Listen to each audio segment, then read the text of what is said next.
প্রিয় দর্শক, আশা করি আপনারা সবাই ভালো আছেন। আমি অনেক ভালো আছি।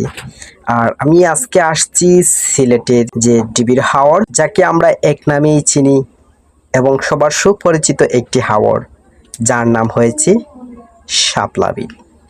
আর এই বিলটি হয়েছে মেঘালয় রাজ্যের খুবই অন্তর্ভুক্ত। আমাদের সিলেট শহর থেকে এটি 42 কিলোমিটার দূরত্ব অবস্থিত রয়েছে।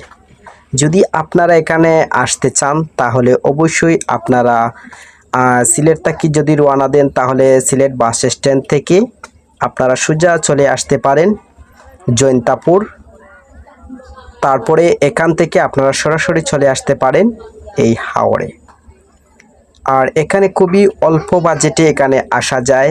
তার জন্য আমার সম্পূর্ণ একটি ব্লগ আসবে খুবই শীঘ্রই। তার জন্য একটি ছোট্ট রিকোয়েস্ট থাকবে, আপনারা আমার ফেসবুক পেজটি ফলো দিয়ে রাখেন, ইউটিউব চ্যানেলটি সাবস্ক্রাইব